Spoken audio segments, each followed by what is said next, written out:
Kenya Barris, you're the creator and executive producer of Blackish on ABC, and we might be joined by your producing partner Jonathan Groff, a little later. The show is loosely based on your life. What aspects of your own experience did you think would be really, would work really well as as a series? Um, Hey, there I am. Oh, hello. boom. Hello. Oh, Jonathan. Um, I was just asking Kenya, what about his own life experience that he thought would work so well in making this TV series. Well, I should really answer that. um, I don't know what I in general, just being a TV writer, I always, you kind of know that family shows tend to work because people have families. And with that being said, I wanted to do a show about my family, and you know, hopefully it would resonate with other people.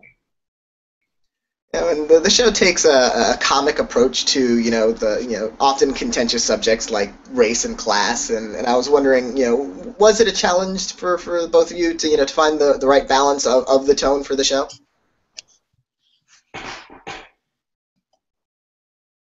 I think I think it is a challenge, actually, but I think it's like one that we like doing. And what's nice is that it seems like quickly.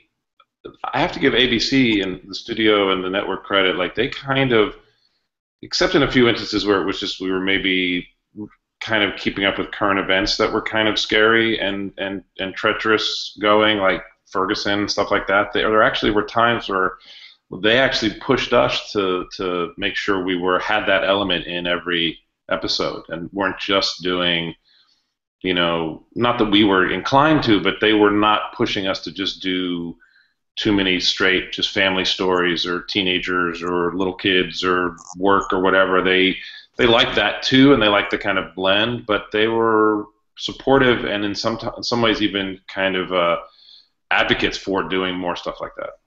So Yeah, they were. They really. I think it was also they had to find the balance, but I think yeah, once the show started actually finding itself, there was a moment when it was like, well, let's kind of make it more mainstream. But I think once the show actually presented itself as shows do, they started saying like, you know what, actually we kind of want to lean more into this, and that's sort of what our signature has started to become. yeah, I think that's fair. I think that there was an instinct of like, okay, how do we make this mainstream? But then they saw, Kenya puts it, I think sometimes that out of the specificity of these characters and their issues and things that they think about and experience comes a kind of universality, and we all kind of quickly went like, that's our secret, if when we seem to hit it, like our spanking episode, specific discussions in the writers' room and for this family about their relationship to how do you discipline your kids turned into something that it seems like a lot of people could really relate to how we handled it.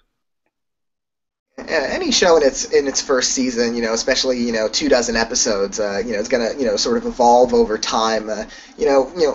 Compared to where you were at the pilot, what kind of changes or of maybe approach or focus did you make along the way, as the season progressed?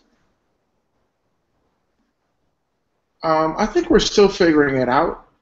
I definitely think, like Jonathan said, we like the audience and like the network. We're sort of, television shows are like babies. You really, kind of raise them and expect them to be something, but then you kind of sort of start changing them, and they become what they're going to be, and at the same time you sort of start giving them more what they need because every child needs something different. I think we sort of figured out who our cast was.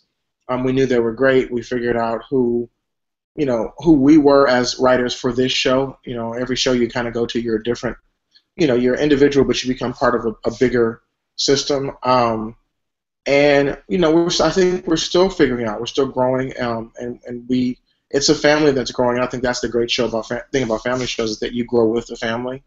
I think the thing that just makes our show interesting in terms of the zeitgeist or the tableau of where television is today is that we actually are trying to talk about subjects, real things that are going on in the world.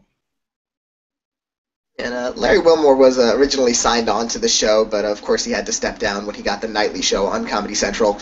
That was still very early on during the process of making the show. Was there any difficulty adjusting, or was that a pretty smooth and easy transition? I can speak. I mean, Kenya has a point of view as well. It was a little, it was tricky only because, Larry's great, and Kenya can speak to how they kind of paired up on this project and what Larry brought to it.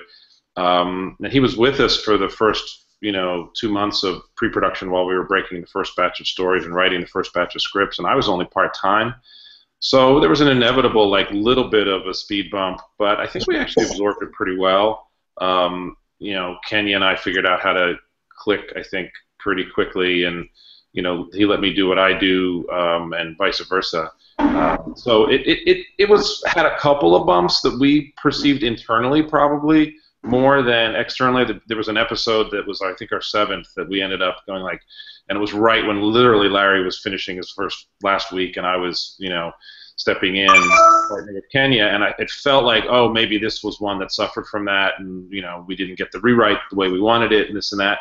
And it's also one of those things where a couple months later, when we were actually really deciding to air it, we're like, well, this is pretty funny. This works okay. So it was probably more internally where we were like, did we pull off this transition than any kind of noticeable major external bump. That said, I'll be honest, I think some of our strongest episodes, point of view wise, came in that first batch that Larry had something to do with. I think because some of the issues like The Nod and Crime and Punishment were just stuff that we needed to talk about, and big obvious things for the show to jump into, that whether it's parenting issue or issues in Black culture, that just felt like, let's get to that, and it was exciting to find those early.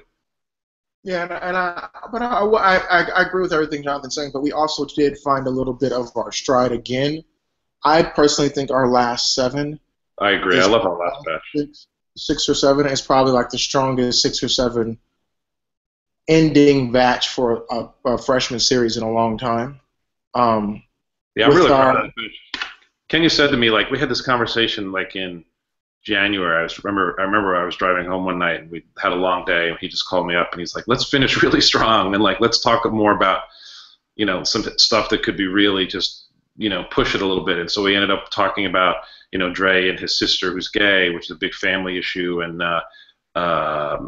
Junior's a Republican, and then this really spectacular finale of theirs tonight, which is different, but it was ambitious. It wasn't really an issue as much as, well, it is in a way though, because it's sort of Black family talking about their history and their culture and the importance of telling your story and owning it. So I give Kenny a lot of credit, because it was kind of like, let's go out strong. I was like, damn, we're tired. But yeah. I agree. I'm really proud of our last batch of they're funny, and they're doing that thing that when we're good we're doing well, which is we're funny, but we're also talking about some interesting stuff. I agree. I think I really, speaking about our finale tonight, actually, Jonathan directed it.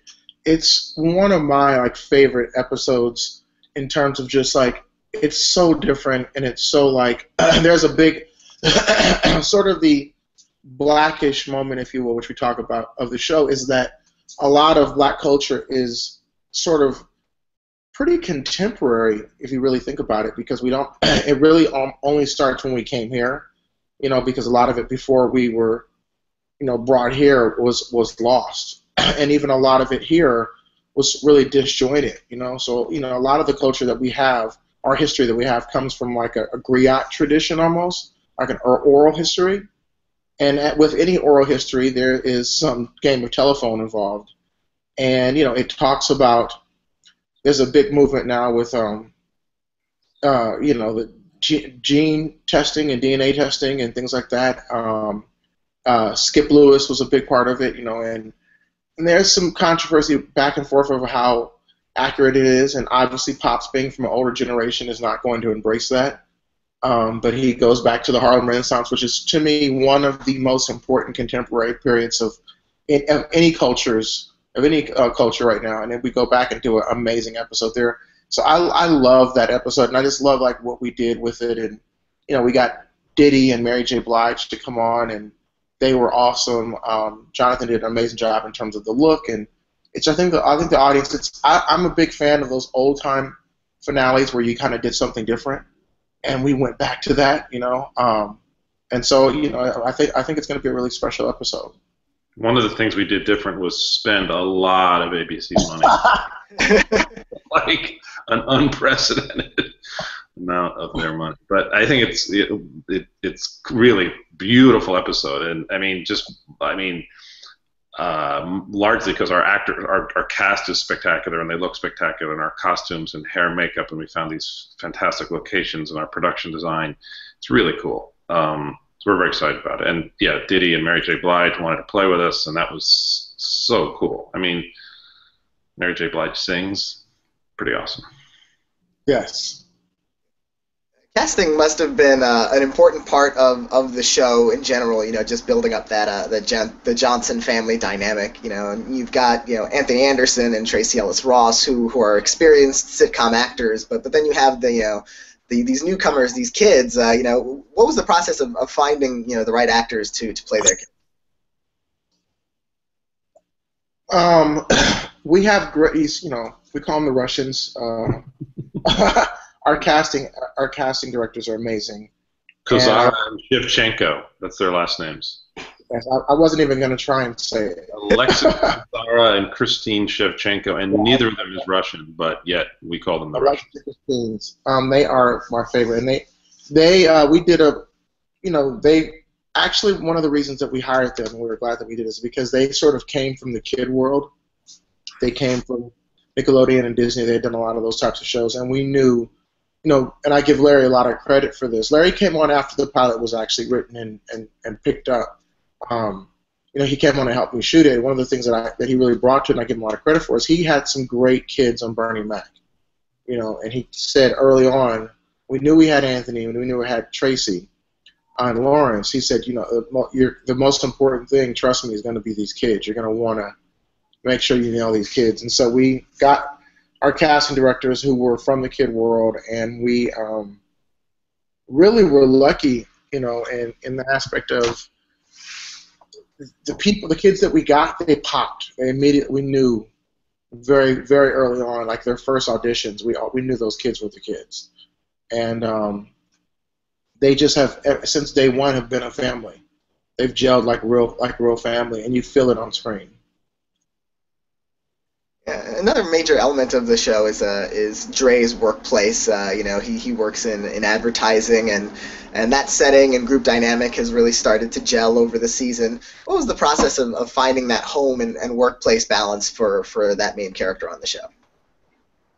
One of the things we found that was really helpful, we kind of fell into a pattern, but I don't really mind it, because sometimes it's familiar in a way that's good, is Dre, usually we start at home, not always, but we start the episodes at home, some kind of family issue, and then Dre comes to work to kind of seek the counsel. We call them the Council of Idiots, these completely unreliable friends. Doesn't he have real friends? We have to actually come up with a real friend, although they've become his real friends, weirdly. But they're like this council of idiots that gives him kind of horrible advice that he either ignores and does his own thing, or tries to take and screws up further. And that was a little bit of a structural thing that we found was fun. Like, we liked his workplace, and Kenya and Larry had put Peter McKenzie as Mr. Stevens in the pilot, and Jeff Meacham as Josh, so they were already existing. And we had a funny actor named Jacob Kemp who was playing Dre's assistant, who had to go and do the National Company of Newsies. He's a theater actor, which was a good gig. So we had him in the first few, but what was cool is we wanted to kind of out of necessity, we want to have this story of another black guy in Dre's workplace that ends up, like, for the nod. And we kicked around a bunch of names. We actually met Dion Cole possibly for a writing spot on the show, because he was a writer for Conan in addition to being a hilarious stand-up. And then we're still looking for this part, and we're like, hey, how about Dion? And we just kind of took a shot and grabbed him, and he's hilarious.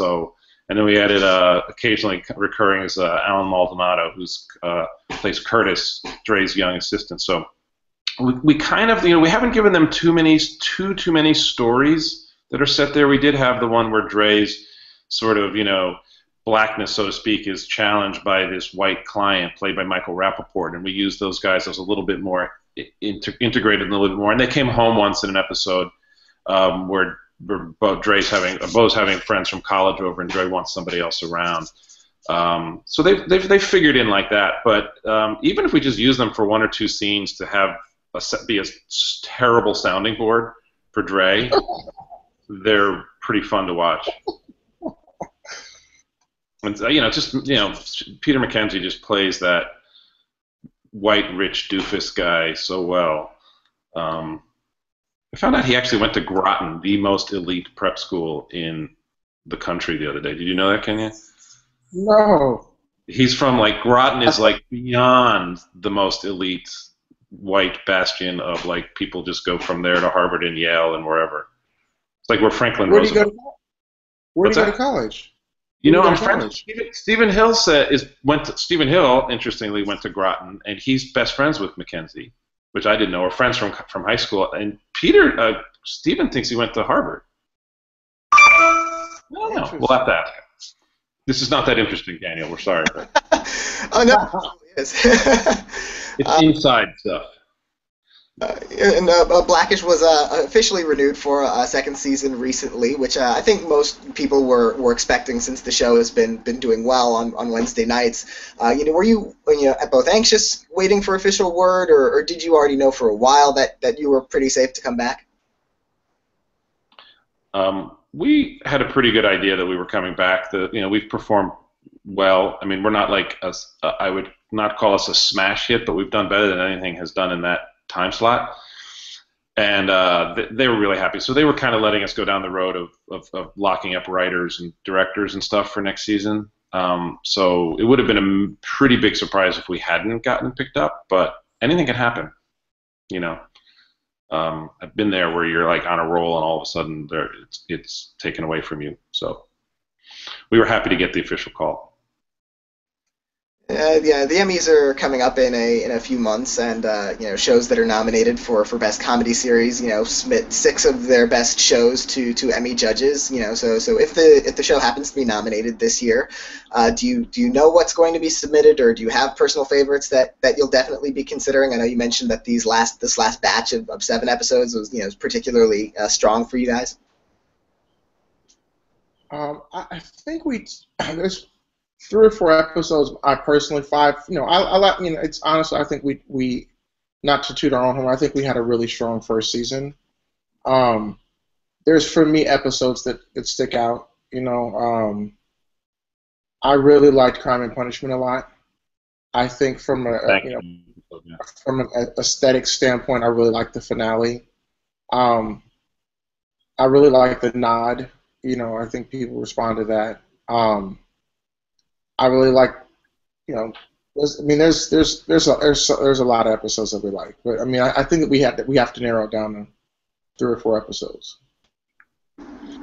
Yeah, I can't exactly remember which combo, but some combo of those 3 were key. And then we really did we kind of wanted to see how they would play, but we really ended up liking a lot. Again, some of it in our last batch, but I think we were starting to make some decisions before those even aired.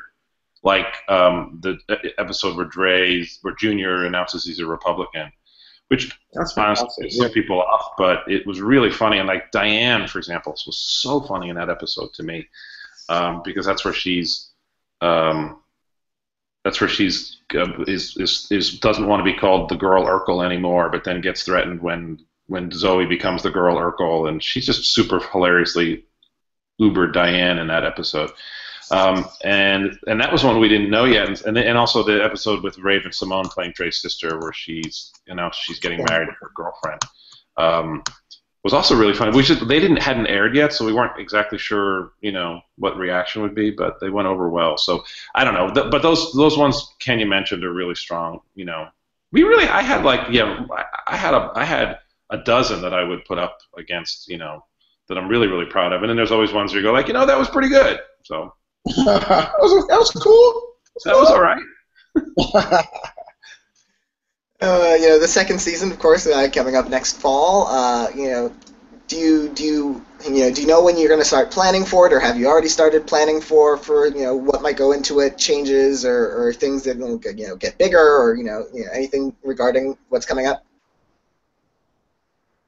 Jonathan and I have been talking about this, and one of the good things that Jonathan brought up, I really see that helps with a family show, is that the family is growing and changing and getting older, and there's an organic sort of arc in that, in that the family, it's what the great thing about any family, it's a living, breathing, growing, dynamic thing.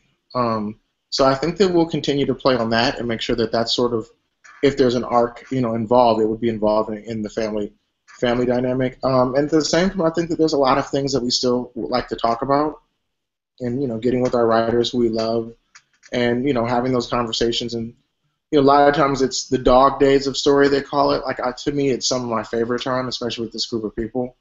I think it's a really smart, fun, generous group of people who it's not, no one's looking to sort of stand out more, so we all are sort of supportive in each other's ideas, and it's a good time we actually get together and are able to talk and think about story. Yeah, we haven't gotten too much planned beyond what Kenya said. I think we'd love to maybe meet a little bit more of Bo's family. We've met a sibling of Dres. It'd be interesting to see what her siblings are like. Also, another friend or go-to person for go-to means like somebody that Bo can kind of talk to. We have Mindy Sterling's been funny for us in a couple episodes as a colleague at work, but so maybe more with her or somebody else. Just Bo's workplace in general feels really interesting. She's this, kind of, has this pretty big job, obviously, as an anesthesiologist, and so I'd like to get into that a little bit more.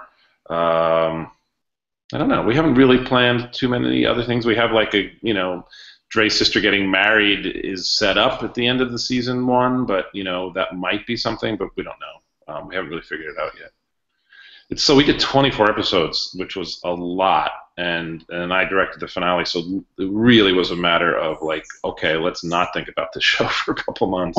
I think it serves us better than trying to plan too much. But again, we have a great staff, so we'll figure it out. Oh, well, I want to wish you both the best of luck on season 2, and hopefully, fingers crossed, that the Emmys coming up in a few months.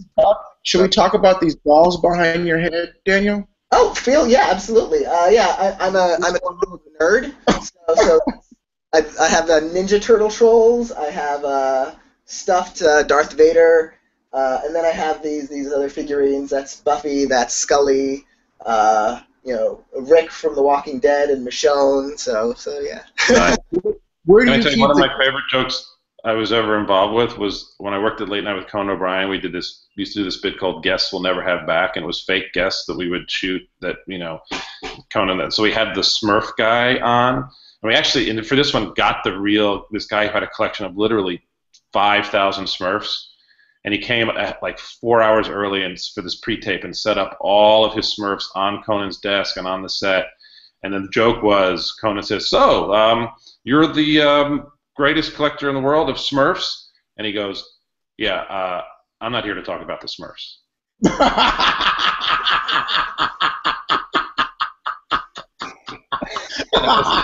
Just looks at the blue Smurfs. I don't want to talk about the Smurfs. Hilarious. When I look at those dolls behind Daniel, I just feel like at any moment someone's gonna like wrestle themselves free from his closet and fall out. Okay, guys, gotta go. Thanks for hanging out. Save me. Thank God for the Google chat. No. I've made sure to move all of my prisoners to other closets, so they don't interfere. Well, thanks, man. Thanks, Daniel. Bye. Bye.